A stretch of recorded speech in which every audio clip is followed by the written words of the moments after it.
आपका निगम आयुर्वेदा में स्वागत है। आज जैसा कि आपने जो अमलिन देखा होगा, जो हमारा उद्देश्य जो है वो बीपी के बारे में है कि बीपी से क्या समस्या होती है। बीपी यानी ब्लड प्रेशर, ये कम ज़्यादा क्यों होता है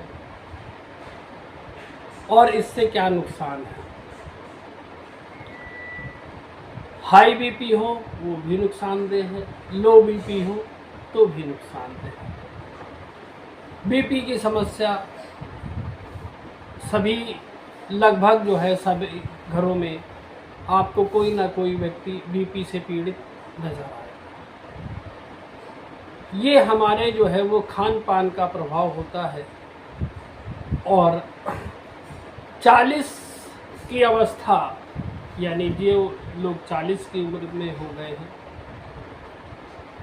उन्हें जो है वो कोलेस्ट्रॉल, बैड कोलेस्ट्रॉल जो है वो अपना नियंत्रित करना चाहिए। वो कैसे कर सकते हैं? या कुछ लोग जिनको बहुत सारी डिजीज़ होती है, उनको जवानी में भी इस तरह के रोगों का सामना करना पड़ता है बीपी का। तो इसका एक खास जो कारण होता है वो है बैड कोलेस्ट्रॉल। यही जो है वो आपके शुगर का भी कारण बनता है, यही आपके हार्ट अटैक का कारण बनता है, यही विभिन्न बीमारियों की, यहाँ तक कि जो किडनी में स्टोन आता है उसकी देन भी ये है। तो क्या करें, कैसे बचें, और अगर ये प्रॉब्लम हो गई है तो उसका समूल नाश कैसे करें, क्योंकि इसकी जो है वो यदि आप अंग्रेजी दवा लेते हैं तो आपको ये जीवन भर खाना पड़ता है। अब आप 40 की अवस्था में हैं, यदि कोई रोग नहीं है तो आप जो है आपको चाहिए कि सुबह निहारे मुँह जो है आप कच्चे लहसुन का सेवन 2 से 3 की मात्रा में, जैसे आपको सूट करे, आपको सादे पानी से करे सादे पानी से ले, रात में भिगो करके छोटा छोटा काट ले, भिगोए खाएं उसको, सुबह मॉर्निंग में निहारे मुँह, और जो है वो आप उसका सेवन करें। ये कोलेस्ट्रॉल के लिए, बैड कोलेस्ट्रॉल के लिए रामबाण है। इससे आपके पेट में वात जनित जो रोग होंगे उनका भी शमन होगा। ये एक सरल आसान घरेलू उपाय है। इसको करने से आपको हार्ट अटैक की संभावना 99.9% कम हो जाएगी। ये बिल्कुल गारंटी के साथ है। लेकिन आपके पेट को ये सूट करना चाहिए, क्योंकि कुछ लोगों को जो है वो सूट नहीं करता है। और वैसे भी लहसुन के तो तरह तरह से प्रयोग है, वो अपने आप में वास्तव में चमत्कारी औषधि है। यदि जो है वो आपको फालिस अटैक हो जाए तो भी आप जो है लहसुन का तेल बना करके इस्तेमाल कर सकते हैं। लहसुन को दूध में उबाल करके उसका दूध सेवन कर सकते हैं। बहुत ज़्यादा लाभ मिलता है और अक्सर मैंने मरीजों को इससे ठीक हो देखा है। तो कोलेस्ट्रॉल जो है वो बहुत प्रॉब्लमेटिक है और इसके लिए आप ये ले सकते हैं, आप जैतून का सिरका सुबह ले सकते हैं, या जो आप कलौंजी होता है उसका सिरका भी आप ले सकते हैं। ये आपके पेट से संबंधित असंख्य रोगों की प्रॉब्लम को ख़त्म करता है। और जैसे यूनानी में कहा जाता है कि मौत एक बीमारी है जिसे छोड़ करके बाकी सारी बीमारियों पे कलौंजी आपका काम करती है। और आप लोग ध्यान दीजिए कि हमारी माता बहनें जो अचार बनाती थी उसमें कलौंजी का इस्तेमाल भरपूर है। सौंफ और कलौंजी वो पेट के लिए फ़ायदेमंद अचार होता था, जबकि आजकल तो कॉमर्शियल हो गया है, लोग डालते ही नहीं हैं। अब नए नए तरह से अचार आते हैं, पर वो फ़ायदेमंद था। गलके में भी जो है वो आप देखेंगे सौंफ का इस्तेमाल होता था। कलौंजी तो खैर नहीं हुआ, अचार में ही या फिर भरा हुआ मसाले में ही, या कलौंजी का सेवन आप वैसे भी कर सकते हैं अगर सिरका आपको इसका कलौंजी का नहीं मिलता। तो ये आपको पर डे अगर आप ये सिरकों का इस्तेमाल करना चाहते हैं तो ये सिरके उस तरह से नहीं है कि प्याज में डाल के खा गए, खाने के साथ में खा गए। ये आपको स्पेशली दवा के रूप में लेना है। बहुत लोग कहते हैं कि लहसुन तो हम वैसे ही हर सब्जी में डाल के खाते हैं, लेकिन किसी स्पेशल काम के लिए उस जो आप खाने में अपनी चीज़ें विभिन्न इस्तेमाल कर रहे हैं, धनिया है, सौंफ है, जीरा है, अजवाइन है, मेथी है, काली मिर्च है, लौंग है, जो आपके खड़े मसाले जो दिए हुए हैं, प्रकृत में दिए हुए हैं, वो अलग अलग बीमारियों के लिए दिए हुए हैं, अलग अलग काम के लिए दिए हुए हैं, पर उनका इस्तेमाल अलग से ही करना पड़ेगा। ठीक। तो जो बीपी की समस्या है वो क्यों है? वो एक तो हमारा खान पान वो शुद्ध नहीं है, अच्छा नहीं है। हमारी जो फिजिकल एक्सरसाइज है वो भी अच्छी नहीं है, वो भी बहुत खराब है। हम खाते तो हैं पर काम नहीं। तो ये चीज़ें जो हैं वो और चिंताएं हैं। आपकी निद्रा अगर पूरी नहीं हो रही है तो भी प्रॉब्लम आएगी, और अगर ये प्रॉब्लम है तो भी आपको अनिद्रा की शिकायत हो जाएगी। तो ये बहुत सारे कारण हैं इसके जिसको बीपी बढ़ने का है, और ये बहुत खतरनाक भी होता है। तो क्या करें? ऐसा एक्सरसाइज भी है। हाई बीपी में जो लोग कहते हैं कि आप जो है वो सफ़ेद रसगुल्ला भी खा सकते हैं, पर ये हमारा जो है वो परमानेंट सलूशन नहीं है। अंग्रेजी दवाओं का दुष्प्रभाव हम सभी जानते हैं, वो बहुत भयानक है। वो अगर एक बीमारी ठीक करता है तो कई को वो जन्म भी देता है। तो ऐसे में हम क्या करें जिससे जो है वो हमें बीपी की समस्या का लाभ मिले? तो पहले तो मैंने बताया आप सिरकों में से किसी भी सिरके का इस्तेमाल कर सकते हैं, चाहे जैतून का हो, चाहे सेब के सिरका का हो। सेब का सिरका भी बहुत चमत्कारी है। कैसे लेना है? एक ढक्कन जो है कोई भी सिरका आप ले सकते हैं, उसके बारे में आप बाकायदा कोशिश करूँगा कि वीडियो बनाऊँ, नहीं तो आप पढ़ सकते हैं। तो वो जो है वो आपको सुबह निहारे मुँह लेना है, गुनगुने पानी के साथ लेना है, और किसमें लेना है? शीशे के या चीनी मिट्टी के बर्तन में। स्टील में कदापि नहीं लेना है। आपको याद होगा आयुर्वेदिक दवाइयाँ मैक्सिमम देखिएगा कि वो जो है वो चीनी मिट्टी, और यही आयुर्वेद का भी है कि चीनी मिट्टी या शीशे के गिलास, क्योंकि उसका रिएक्शन नहीं होता। तो आपको क्या करना है कि जो बीपी की समस्या है उसे कोशिश करें कि आयुर्वेद, एक्सरसाइज, इस माध्यम से कंट्रोल करने की कोशिश करें। और यदि आपके वजन बढ़ रहा हो, पेट के आसपास की चर्बी बढ़ रही हो, तो आप समझ लीजिए आप जो है वो बीपी की समस्या से ग्रस्त होने वाले हैं। अब इसकी लक्षण क्या होते हैं? इसका लक्षण होता है सिर में दर्द होना, नींद नहीं आना, बेचैनी, घबराहट, इस तरह की समस्या। और जब ये बढ़ जाता है तो यह हार्ट अटैक की भी समस्या को जन्म देता है, या कई बार लोगों की मृत्यु जो है वो नसें फट जाने से भी हो जाती है। हाई बीपी पे ये अक्सर देखा गया है। तो क्या करें? क्या ऐसा कोई आयुर्वेद में संभव है?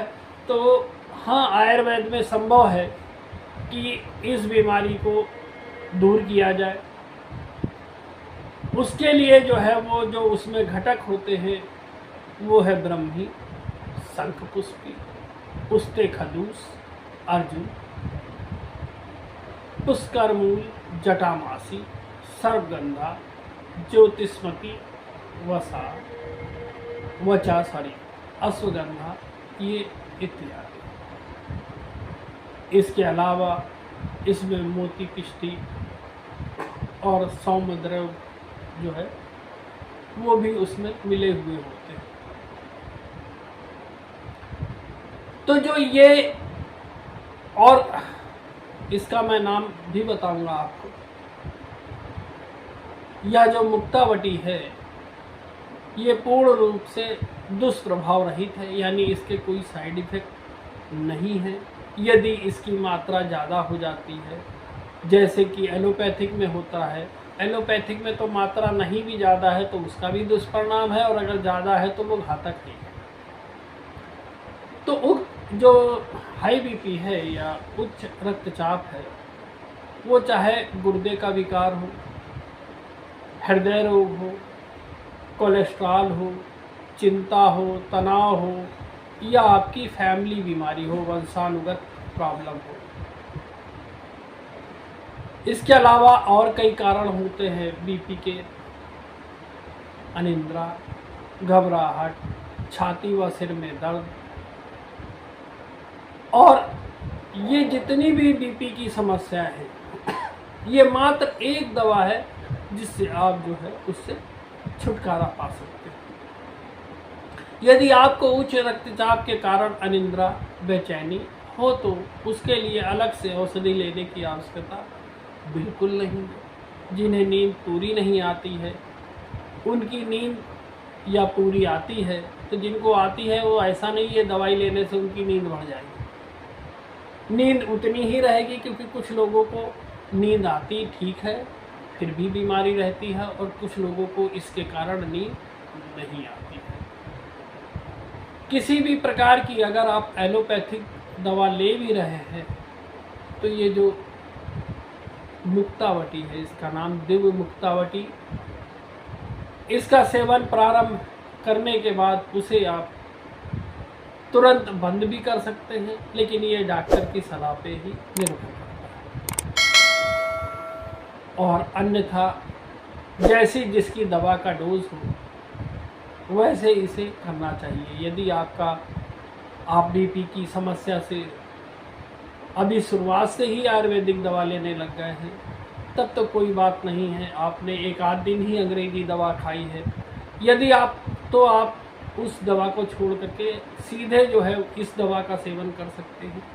लेकिन यदि आपकी ये दवा बहुत पुरानी है, काफ़ी टाइम से चली आ रही है, लगातार आप उसे खा रहे हैं, तो आपको दवा एकदम नहीं छोड़नी चाहिए। ये किसी भी उसमें निर्भर करता है, किसी भी बीमारी की लंबी जब आप कोई दवा मेडिसिन अंग्रेजी वाली खा रहे हैं तो आप आयुर्वेद या होम्योपैथिक या यूनानी कुछ भी शुरू करें, लेकिन आप दवा को तुरंत मत छोड़ें। वो समय अनुसार आपके शरीर पे पड़ने वाले प्रभाव के अनुसार उसे आप जो है वो धीरे धीरे उसके डोज को आप घटाते जाएं। जैसे ये मुक्तावटी भी है कि ये धीरे धीरे आपके मुक्तावटी भी बंद हो जाए। तो अगर जो है वो आपको दवा लेने के बाद भी अनिद्रा की प्रॉब्लम हो, घबराहट हो, बेचैनी हो, तो इस दवा से आपको तुरंत ही आराम मिलता है। क्योंकि एलोपैथिक जो दवाएं हैं वो आपके रक्तचाप को सिर्फ राहत देती हैं, रोग का समूल नाश नहीं करती है। जबकि मुक्तावटी 1-1.5 वर्ष में ही उक्त रक्तचाप की यानी हाई बीपी की जो आपकी समस्या है उसको संपूर्ण नाश उसका कर देती है, यानी वो आपके शरीर से अलविदा हो जाती है और इसका कोई दुष्परिणाम भी नहीं निकलता है। तो आइए अब हम जाने कि जो ये दिव्य मुक्तावटी है ये आपको जो है वो अब तो सभी लोग बनाने लग गए हैं, और ये रामदेव में भी मिलती है और बाकी में भी मिलती है। आप अपनी क्षमता अनुसार इसको ले सकते हैं। अब सेवन विधि और इसकी मात्रा क्या है, कैसे करनी चाहिए, कैसे इसका सेवन करना चाहिए। यदि एलोपैथिक दवाई ले रहे हैं और फिर भी रक्तचाप जो है 160 और 100 है, ठीक है, तो आप या इससे अधिक हो तो आपको 2-2 गोली सुबह नाश्ते से पहले, दोपहर खाने से पहले, रात में खाना खाने से पहले, तो आप 1 घंटा पहले जो है वो इस दवाई का सेवन आप ताज़े पानी से ले सकते हैं। आप चाहें तो दवाई को चबा चबा करके खाएं, पानी का सेवन करें, वो बहुत ही फ़ायदेमंद होता है। क्योंकि दवाई जो है वो आयुर्वेद कहता है कि हमारे लार के माध्यम से जो दवाइयाँ शरीर में धीरे धीरे प्रविष्ट होती हैं वो कई गुना लाभदायक होती हैं, बशर्ते इस तुलना में कि हम दवाई को एक साथ घुटन,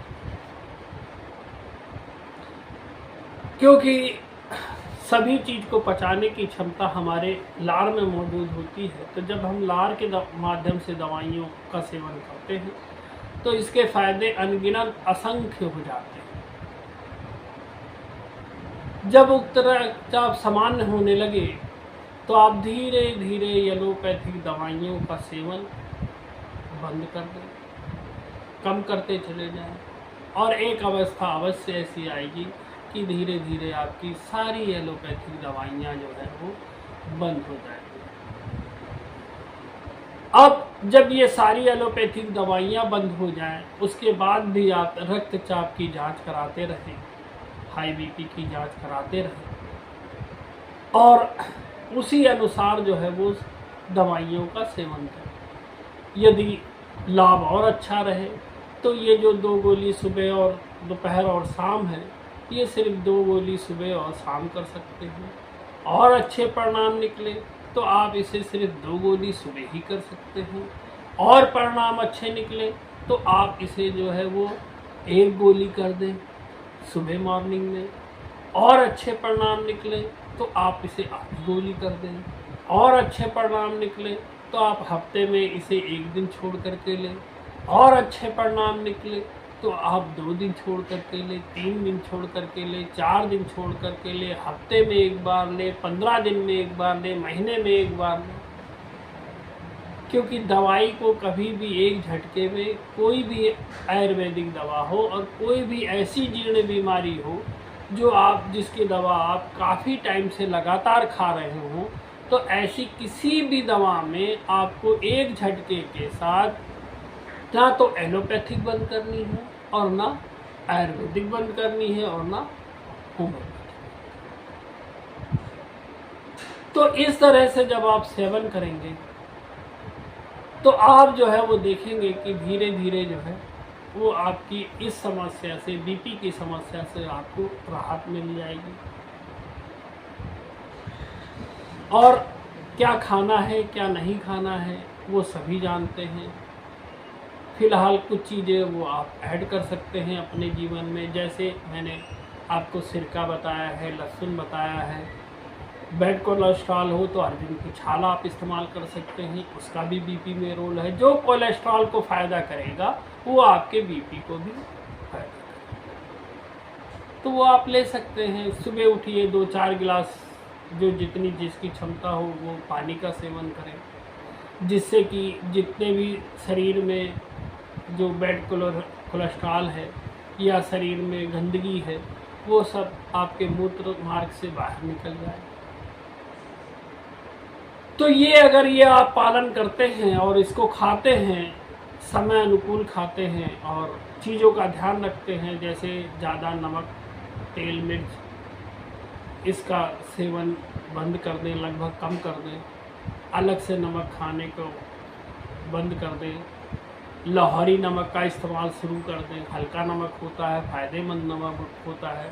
तो धीरे धीरे आप जानेंगे कि ये जो आपका हाई बीपी की समस्या है ये बिल्कुल पूरी तरह से ही ख़त्म हो जाएगी, और ईश्वर चाहेगा तो आप पूर्णतः स्वस्थ हो जाए, चाहे जिस उम्र में हो।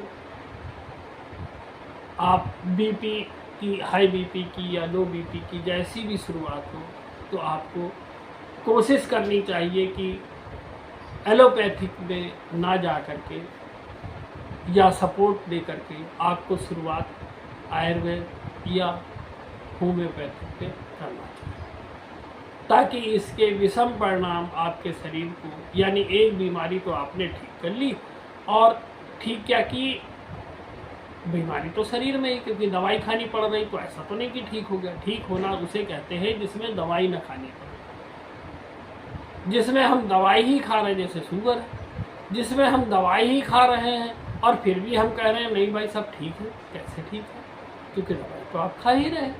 इसका मतलब आपके शरीर में रोग तो उपस्थित है, आपने क्या किया है, उसको रोक रखा, बस उसको भगाया नहीं आपने अपने शरीर से, सिर्फ रोक रखा। तो इसीलिए अब बहुत सारे भाई बहन जो है वो हमारे वो जो है वो अब एलोपैथिक को छोड़ करके आयुर्वेद या होम्योपैथिक या यूनानी पे जा रहे हैं। थोड़ा प्रयास करें। ज़रूरी नहीं है कि आपका एक डॉक्टर एलोपैथिक से ही आपको फ़ायदा हो, और ज़रूरी नहीं है कि आपके होम्योपैथिक, आयुर्वेदिक, यूनानी एक ही डॉक्टर से आपको फ़ायदा हो। आपको बदलने पड़ेंगे, एलोपैथिक में भी बदलने पड़ते हैं, आपको इसमें भी बदलने पड़ सकते हैं। धैर्य रखें, विश्वास रखें। बस ये है जो बीच का हमारा काल था, जहाँ पे हम आयुर्वेद में चरम पे थे, वहाँ इन वामपंथियों ने और कांग्रेसियों ने इस विद्या का समूल नाश करने में कोई कृपा छोड़ी नहीं है। जबकि हम सभी जानते हैं, जो हमारे बुजुर्ग हैं वो भी आपको बताते होंगे कि हमारे में नाड़ी शास्त्र था। आज हम जिस बीमारी को इतनी जांचें कराने के बाद भी कंफर्म नहीं बता पाते हैं या उसकी दवाई नहीं कर पाते हैं, वो सिर्फ नाड़ी ही देख करके बता देते हैं। बताइए कितना विस्तृत ज्ञान था वो। और हमें जो है वो सरकारों ने अंग्रेजी दवाओं के लोभ में फंसा दिया, जिससे हमारा जो है वो शारीरिक पतन होता ही होता है, इसमें कोई दो राय नहीं। जैसे जिन लोगों का जो है वो कैंसर या किडनी या शुगर, इन जैसी भयानक बीमारियां हैं, वहाँ पे अगर कोई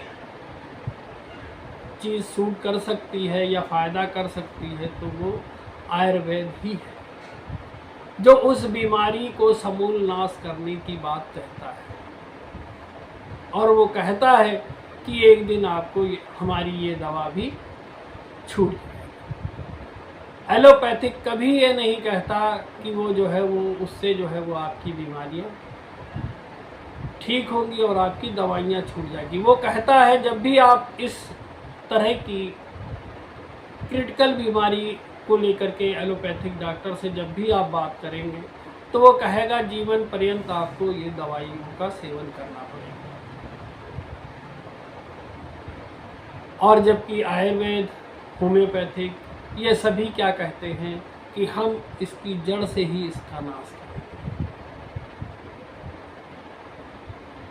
तो आपको सिर्फ क्या करना है, धैर्य रखना है, विश्वास रखना है, क्योंकि सभी चीज़ें सिर्फ आपके धैर्य और विश्वास पे ही आधारित है। उनका जो पथ्य अपथ्य है उसको ध्यान रखिए। खाने के समय का ध्यान रखिए, क्योंकि खाने का समय दवाइयों का लगभग एक ही जैसा रखिए, जिससे वो शरीर उन दवाइयों को पहचानने लगे कि हमें समय पर। जैसे मैं एक चीज़ आपको बताऊंगा, अच्छी चीज़ है। यदि आप जिस टाइम भोजन करते हैं, किसी भी टाइम में करते होंगे, कुछ लोग 12 बजे करते, कुछ लोग 1 बजे करते, कुछ लोग 10 ही बजे सुबह भरपेट खा के निकल जाते हैं और रात में 8 बजे खाते हैं, तो आपने देखा होगा जब वो टाइम पीरियड आता है तो आपका शरीर जो है वो उसकी डिमांड करता है, मांगता है। तो ऐसे ही दवाइयों का है। यदि आपको लंबे समय तक दवाइयों का सेवन करना है, कोई भी हो सकती है, तो टाइम का विशेष ध्यान रखिए। उस टाइम पे शरीर वो चीज़ मांगेगा ही मांगेगा, और अगर उसको समय से पे वो चीज़ मिलेगी तो उसके परिणाम आपको बहुत ज़्यादा सार्थक मिलेंगे।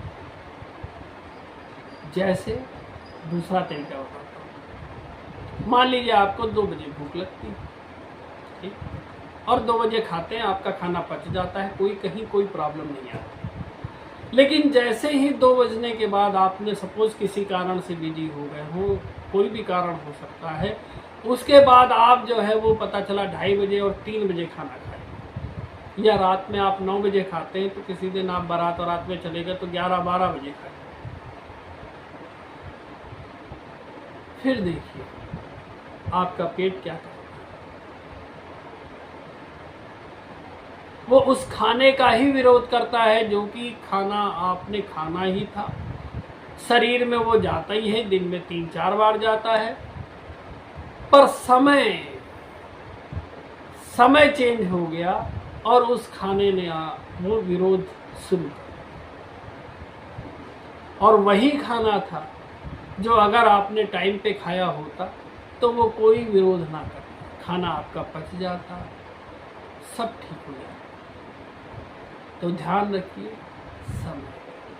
लंबी बीमारी के लिए आप ध्यान रखिए कि आप समय निर्धारित कीजिए कि हमको ये दवा सुबह 9 बजे खानी है, 8 बजे खानी है, 7 बजे खानी है, दोपहर में इतने बजे खानी है और रात में इतने बजे। मैं उन लोगों की बात नहीं कर रहा हूँ जो 2-3 दिन के लिए ही प्रॉब्लम में आते हैं, यानी असमय बीमार होते हैं और ठीक हो जाते हैं, जनरल बुखार में होते हैं, खांसी जुकाम में होते हैं। उन पे ये नियम लागू नहीं होता है, क्योंकि किसी व्यवस्था को सर्जन करने के लिए शरीर को 21 दिन का समय चाहिए। अगर आप अपने जीवन में नई व्यवस्थाओं का संचालन करना चाहते हैं, यानी आप अपने नियम को चेंज करना चाहते हैं, जैसे मैं बात करूं कि आप जो है सपोज 9 बजे उठते हैं और आप चाहते हैं कि आप 7 बजे उठें, तो आप अगर 21 दिन तक लगातार 7 बजे उठेंगे तो आप देखिएगा 21 दिन में बाद वो 7 बजे शरीर आपका खुद ही जो है वो बिस्तर को त्याग, यानी नींद रफू चक्कर, तो शरीर जो है वो बैलेंस कर लेता है। इसके लिए कितना समय चाहिए होता है? 21 दिन का मात्र चाहिए। तो इस चीज़ों का ध्यान रखें कि अपनी अगर क्रिटिकल बीमारी है तो उस पर ध्यान रखें, आपको समय का अवश्य ध्यान देना है। अगर आप ये समय पे कर पाते हैं तो निश्चित मानिए आप आधे रोग तो ऐसे ही ख़त्म कर देते हैं और आधे पे आपकी बची हुई दवा जो है वो काम करती है। तो आशा है ये जो बीपी की समस्या का जो मैंने बताया है, कोशिश की है आपको समझाने की, आपको बताने की, तो शायद मैं सफल हो पाऊँ। और लेकिन इतना जानता हूँ जो इस तरीके की जिस तरह की मैंने चीज़ें बताई हैं उसको फॉलो अप करेगा तो आप जान लीजिए कि उसको उस बीमारी से मुक्त होने से कोई नहीं रोक सकता। वह बहुत जल्दी ही अपनी उस बीमारी से, जो भी है क्रिटिकल बीमारी हो सकती है, वो उस बीमारी से उसे निजात मिलना ही मिलना। बस ध्यान रखिए नियम का और आप विश्वास रखें। तो इसी के साथ बड़ी मेहनत से बनाए हुए इस वीडियो की मैं आशा करता हूँ मेरे जो भी भाई बहन हैं, जो मेरे साथी हैं, वो इस पे अवश्य अमल करेंगे। इसको जो है वो अधिक से अधिक लोगों को वीडियो शेयर करेंगे, क्योंकि जब आप लाइक शेयर करते हैं तो वीडियो और लोगों के पास यूट्यूब ज़्यादा से ज़्यादा भेजने की कोशिश करता है। और यदि आप उसे लाइक शेयर नहीं करते हैं तो वो आप तक ही रह करके सीमित हो जाता है और आपके जो और भाई बंधु हैं, जो आपके रिलेशन में हैं, आपके नॉन रिलेशन में हैं, यानी जिसको आप नहीं भी जानते हैं, तो वो उन तक वीडियो नहीं पहुंचेगा, और नहीं पहुंचेगा तो उनको भी फायदा नहीं होगा।